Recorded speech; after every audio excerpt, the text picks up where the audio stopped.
प्यारे बच्चों नमस्कार। Welcome to my YouTube channel JMS Kartik study में आप सभी लोग का स्वागत है। प्यारे बच्चों आप सभी लोग बोले थे कि सर पॉलिटिकल साइंस का पेपर बता दीजिए 12th क्लास का। तो बिल्कुल मेरे पेस्टेंट 100% नहीं बिल्कुल 2000% ओरिजिनल पेपर लेके आ चुके हैं पॉलिटिकल साइंस का। यहाँ पे देख लीजिए लिखा हुआ है class 12th half yearly examination सितंबर 2025। सेम यही प्रश्न पत्र रहेगा। अगर नहीं मैच किया तो चैनल का आके बिल्कुल अनसब्सक्राइब कर सकते हैं। जो कमेंट करना होगा बिल्कुल कमेंट कर सकते हैं, ठीक है। आपको हम जल्द से जल्द बता देते हैं, आप लोग जल्द से जल्द नोट करके याद करके चले जाइएगा, ठीक है। उतना आपके भी पास टाइम नहीं। अगर क्लासरूम में देख रहे होंगे तो बिल्कुल सेम मैच कर गया होगा, ठीक है। प्रश्न पत्र यहाँ पे देखिए 180 तक ऑब्जेक्टिव क्वेश्चन है, जिसमें से आपको 85 ऑब्जेक्टिव क्वेश्चन का जवाब देना होगा। मतलब आपको 80 में से आपको 85 ऑब्जेक्टिव क्वेश्चन बना के आनी होगी, ठीक है। तो चलिए क्वेश्चन नंबर स्टार्ट करते हैं। तो यहाँ पे देखिए क्वेश्चन नंबर पहला क्या पूछा जा रहा है। संविधान सभा का सुझाव सबसे पहले दिया था। तो याद रखिएगा कि AM राइट, ठीक है। तो यहाँ पे बिल्कुल करेक्ट ऑप्शन नंबर E हो जाएगी। चलिए यहाँ पे आप लोग नोट करते चलिएगा, उतना ध्यान नहीं देना है आप लोग को। 2 नंबर क्वेश्चन बोला जा रहा है, निम्न में से किस अधिनियम को भारतीय संविधान की रूपरेखा माना जाता है। तो याद रखिएगा भारत सरकार अधिनियम 1935, ठीक है। यहाँ पे C हो जाएगा इसका बिल्कुल करेक्ट आंसर 2 का। चलिए 3 नंबर बोला जा रहा है, संविधान की प्रस्ताव भारत को किस रूप में घोषित करती है। तो याद रखिएगा कि संपूर्ण सामाजिक, ठीक है। एक मिनट रुकिए, यहाँ पे C होगा इसका बिल्कुल करेक्ट आंसर, ठीक है। इतना आप लोग नोट कीजिएगा, ये सब आप लोग मिला लीजिएगा, ठीक है। ये सब सारा चिपका हुआ है, सारा कुछ मिला लीजिएगा, ठीक है। यहाँ पे आइए आप 4 नंबर क्वेश्चन पूछा जा रहा है, किस देश की संविधान भारतीय संविधान पर सबसे ज़्यादा प्रभाव है। देखिए ब्रिटेन, AB हो जाएगा इसका बिल्कुल करेक्ट आंसर, ठीक है। आगे बढ़िएगा, यहाँ पे 15 नंबर क्वेश्चन देखिएगा। 15 नंबर बोला जाएगा, निम्न में से कौन भारतीय संविधान सभा का सदस्य नहीं था। A महात्मा गांधी, A हो जाएगा इसका बिल्कुल करेक्ट आंसर। प्यारे बच्चों आगे बढ़ते हैं, आप लोग जल्द से जल्द याद कर लीजिएगा। यहाँ पे देख लीजिए HL हाफ ईयर लिखा हुआ है, इस सारा कोड आप मिला लीजिएगा। 6 नंबर बोला जा रहा है, भारतीय संविधान में राज्य के नीति निदेशक सिद्धांत किस देश से लिए गए हैं। तो याद रखिएगा कि यहाँ पे C हो जाएगा, ठीक है। आगे बढ़िएगा, 7 नंबर क्वेश्चन बोला जाएगा, भारत में शामिल होने वाले अंतिम रियासत कौन सी थी। तो याद रखिएगा यहाँ पे C हो जाएगा, ठीक है। आगे बढ़िएगा, 8 नंबर क्वेश्चन पूछा जा रहा है, क्या विश्व का सबसे लंबा लिखित संविधान किस देश का है। तो याद रखिएगा भारत देश का है, D हो जाएगा इसका बिल्कुल करेक्ट आंसर। प्यारे बच्चों आगे बढ़िएगा, यहाँ पे देखिए बोला जा रहा है 9 नंबर, भारत के पहले उपराष्ट्रपति कौन थे। तो डॉक्टर राधाकृष्ण हो जाएगा, यहाँ पे D हो जाएगा इसका बिल्कुल करेक्ट आंसर। 10 नंबर, भारत का संविधान है, तो याद रखिएगा D हो जाएगा इसका बिल्कुल करेक्ट आंसर, ठीक है।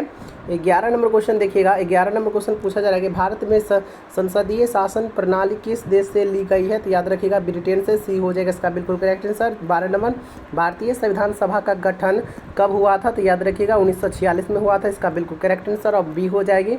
आगे बढ़िएगा, यहाँ पे देखिए 13 नंबर क्वेश्चन पूछा जा रहा है कि मौलिक कर्तव्य को किस संशोधन द्वारा जोड़ा गया था। तो याद रखिएगा 42वां संशोधन, यहाँ पे बिल्कुल करेक्ट ऑप्शन नंबर B हो जाएगा। 14 नंबर, वर्तमान में भारतीय नागरिकों को कितने मौलिक अधिकार प्राप्त हुआ था। तो 6 मौलिक अधिकार प्राप्त हुआ था, बिल्कुल B हो जाएगा, बिल्कुल 100% रियल पेपर। प्यारे बच्चों चैनल को सब्सक्राइब करके नोटिफिकेशन ऑल पे सेट कर लीजिए, क्योंकि सब्जेक्टिव पेपर आएगी तो आपके पास पहुँच जाएगी, ठीक है। चलिए 15 नंबर क्वेश्चन देखिए क्या पूछ रहा है, मौलिक अधिकार न्याय ही है, इसका अर्थ क्या होगा। तो याद रखिएगा इसका B हो जाएगा इसका बिल्कुल करेक्ट आंसर, ठीक है।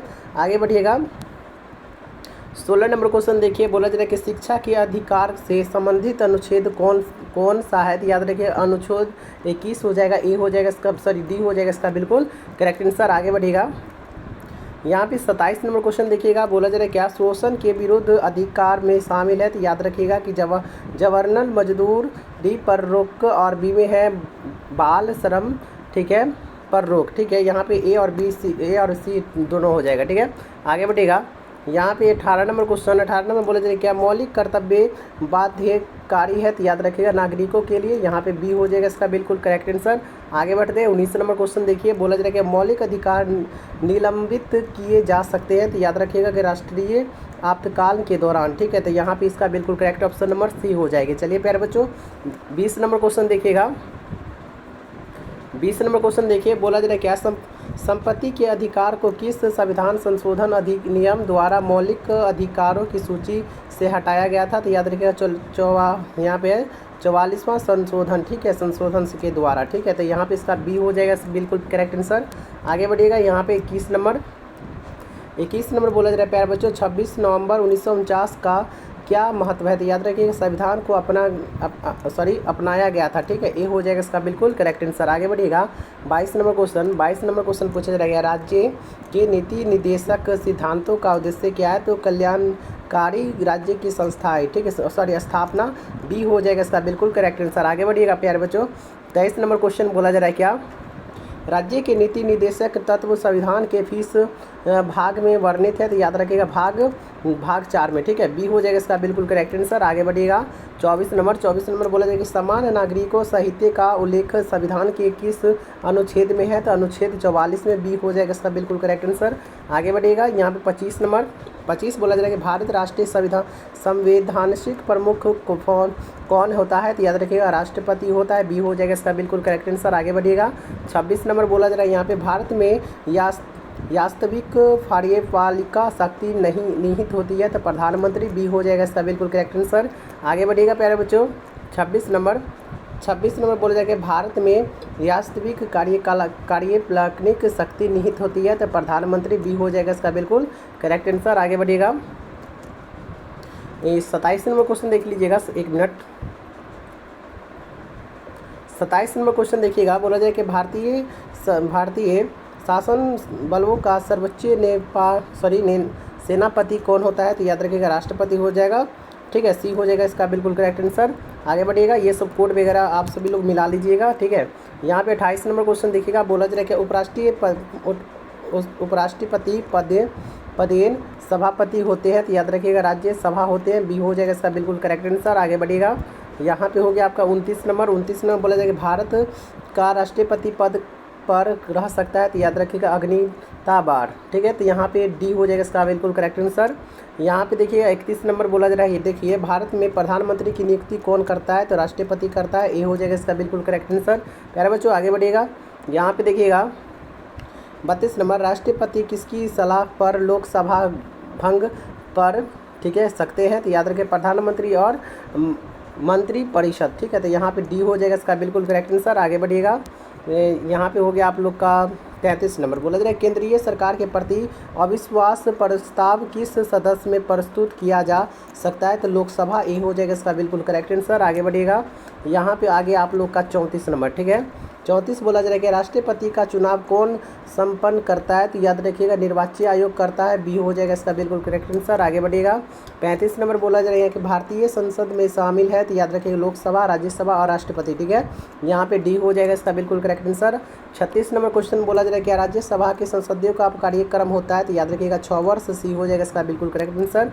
आगे बढ़िएगा 37 नंबर बोला जा रहा है क्या संसद के दोनों सदस्यों की संयुक्त अधिवेशन की अध्यक्षता कौन करता है? तो याद रखिएगा कि लोकसभा अध्यक्ष करता है। डी हो जाएगा इसका बिल्कुल करेक्ट आंसर। आगे बढ़िएगा 38 नंबर क्वेश्चन बोला जा रहा है क्या धन विधेयक प्रस्तुत किया जा सकता है? तो यहाँ पे लिखिएगा कलवक लोकसभा। ठीक है, ये हो जाएगा इसका बिल्कुल करेक्ट आंसर। आगे बढ़िएगा 39 नंबर बोला जाए कोई विधेयक धन विधेयक है या नहीं यह कौन तय करता है? तो याद रखिए लोकसभा अध्यक्ष करता है। ये हो जाएगा इसका बिल्कुल करेक्ट आंसर।